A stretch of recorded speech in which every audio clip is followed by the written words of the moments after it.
Olá, amigos amantes do futebol. A bola está voltando a rolar no velho continente. Depois dos alemães verem a retomada da Bundesliga no último dia 16, agora será a vez de espanhóis, ingleses e italianos comemorarem o retorno do futebol em seus países. Bom, como não poderia deixar de ser, o retorno do futebol tomou conta do noticiário esportivo europeu aí na última semana. Afinal, os torcedores estavam ansiosos para ver a bola rolando novamente nos gramados do velho continente, né? Já que as principais ligas europeias estavam paralisadas desde março. De lá para cá não houve mais futebol em virtude da pandemia do novo coronavírus, mas como medidas preventivas foram tomadas em diversos países europeus ali, os governos locais, juntamente com as federações e os clubes, chegaram à conclusão de que é possível sim a realização de jogos, assim como ocorreu na Alemanha. A Alemanha foi pioneira nisso, a Bundesliga retornou no último dia 16 e serviu como exemplo para que outras ligas também seguissem esse mesmo caminho. Lembrando que os alemães vêm seguindo ali uma série de normas, como por exemplo, jogar com portões fechados, sem a presença de torcedores. Também no banco de reservas os jogadores usam máscaras, ficam isolados um dos outros. Em cada intervalo de jogo, os bancos de reservas são higienizados. Os jogadores não podem se abraçar ao comemorar um gol, Cada um não pode se aproximar, se aglomerar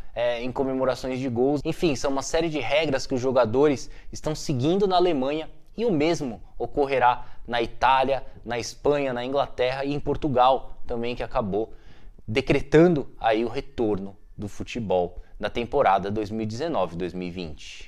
No entanto, essa decisão pelo retorno do futebol acabou não agradando todos os clubes. É óbvio que isso ia acontecer. Podemos usar como exemplo aqui a Inglaterra, onde os treinadores Josep Guardiola e Frank Lampard, de Manchester City e Chelsea, respectivamente, não aceitaram muito bem essa decisão. Eles eram contra o retorno do futebol, pois entendem que não existe segurança suficiente para que os jogos sejam realizados e os jogadores não se contaminem pelo Covid-19. Em contrapartida, os técnicos Jürgen Klopp, Carlo Ancelotti e até mesmo José Mourinho foram totalmente a favor dessa decisão. Na visão deles, é completamente possível a realização de jogos desde que os jogadores sigam todos os protocolos seguidos, por exemplo, pelos alemães, como eu citei anteriormente. Bom, diante desse cenário, fica mais do que evidente que os franceses tomaram uma decisão totalmente precipitada ao declararem o encerramento da temporada 2019-2020 na França. E eu digo o porquê que essa decisão foi precipitada. Para você ter uma ideia, o governo francês proibiu a realização de eventos esportivos na França até o dia 31 de agosto. Mas, ao mesmo tempo, o governo francês, através do seu Ministério da Saúde, acabou permitindo com que as equipes retornassem aos seus treinamentos a partir do dia 2 de junho. Ou seja, uma decisão bastante controversa, já que não poderão ser realizados jogos no futebol francês até o dia 31 de agosto. Porém, as equipes podem treinar normalmente. Uma decisão como essa não tem muito cabimento. Não à toa, o jornal francês L'Équipe estampou em sua capa, no último dia 29, a seguinte frase: "Commet des cons".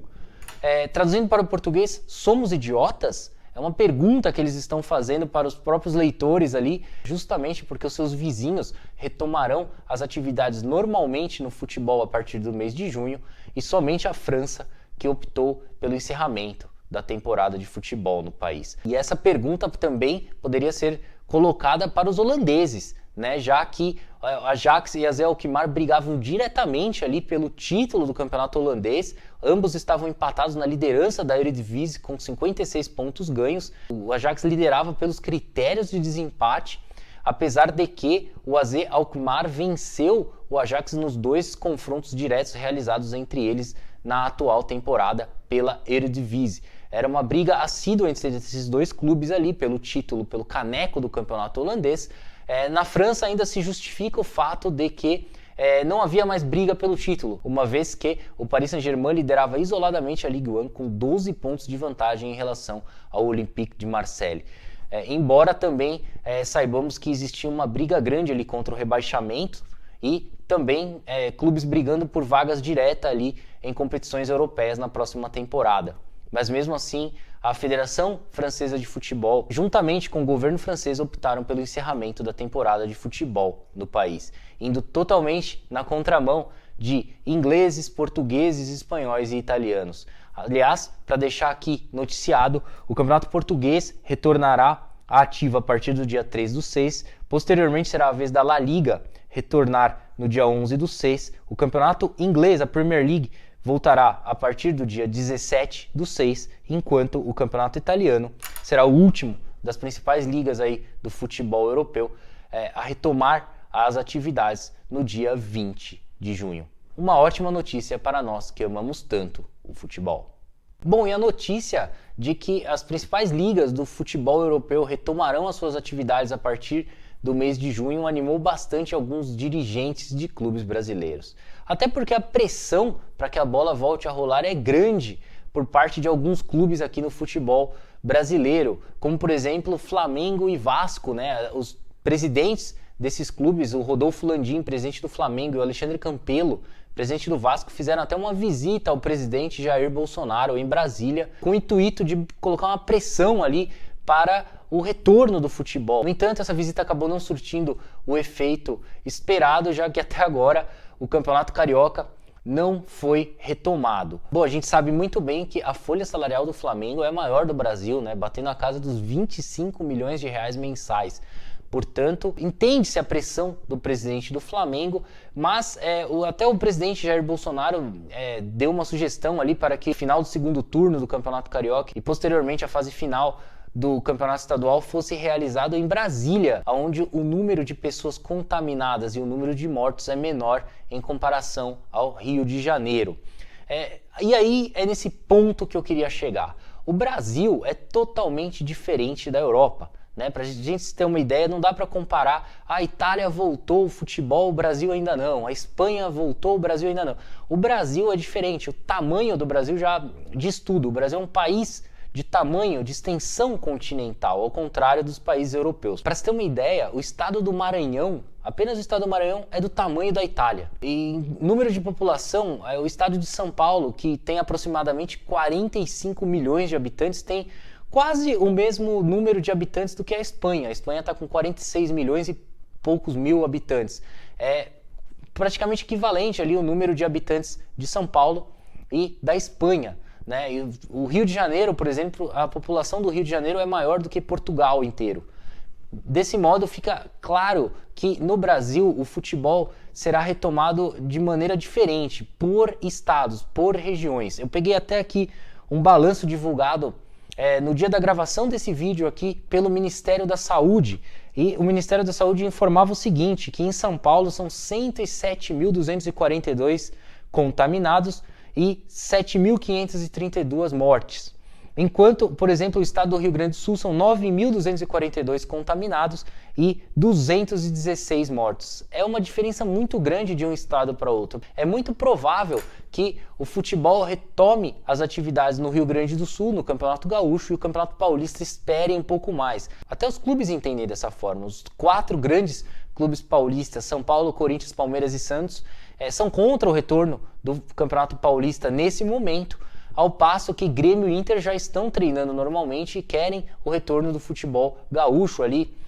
São situações totalmente distintas, um estado muda muito em relação ao outro. Outro dado curioso, no Rio de Janeiro são 52.420 casos já confirmados no Rio de Janeiro e 5.277 mortes, enquanto no Paraná são 4.473 casos e apenas 181 mortes. Portanto, o Campeonato Paranaense poderia até pensar em retomar as suas atividades, enquanto o Campeonato Carioca não é seguro esse retorno. Embora Flamengo e Vasco sejam totalmente a favor de retomar aí o campeonato, mesmo diante desses dados aqui, Fluminense e Botafogo são contra, tendo uma visão um pouco mais prudente, do negócio, já que não é fácil Eu não sou nenhum especialista, não sou médico, infectologista, mas o número de mortes, o número de casos é muito grande, é um risco muito grande realizar as partidas de futebol, mesmo seguindo todos os protocolos. Já são mais de 28 mil mortes aqui no nosso país, portanto, seria um risco muito grande voltar ao futebol nesse momento, ao contrário da Europa, nos países que são como se fossem estados brasileiros, mas eles estão uma curva descendente, né? O número de mortes estão caindo, o número de contaminados também continua caindo. Dessa maneira, eles fizeram todo um estudo, um levantamento, e baseado em dados científicos, eles conseguiram retomar o futebol aí em seus países. Então vamos ver o que vai acontecer. A pressão é grande por parte dos clubes, eles necessitam do dinheiro das cotas televisivas, é uma das principais receitas dos clubes brasileiros. Muitos entendem que o futebol é apenas entretenimento. Sim, o futebol é entretenimento, porém ele tem a sua importância até dentro da economia de cada um dos países. Eu peguei aqui, por exemplo, um dado muito interessante que mostra que o futebol movimenta quase 1,5% do PIB na Espanha, né? É muita coisa. No Brasil não é diferente. A gente sabe que é uma área muito importante da sociedade, até mesmo para o governo. É importante que o futebol retorne, os clubes pagam altíssimas cifras em impostos, portanto, a gente não pode colocar aqui o futebol apenas como uma forma de entretenimento. Economicamente, ele é muito importante, e essa briga aí para que o futebol retome o quanto antes será grande daqui para frente. Vamos ver o que vai acontecer, será uma decisão bastante difícil para todos os envolvidos aí, já que estamos vivendo o pico da pandemia no Brasil. Bom, então é isso aí, eu vou ficando por aqui, agradeço mais uma vez a sua atenção e peço a gentileza para que você deixe aí o seu like, inscreva-se em nosso canal e siga as nossas redes sociais. Através do site soccerblog.com.br você terá acesso a todos os links de nossas redes sociais e a todo o nosso conteúdo na internet. Um forte abraço, até a próxima, tchau, tchau!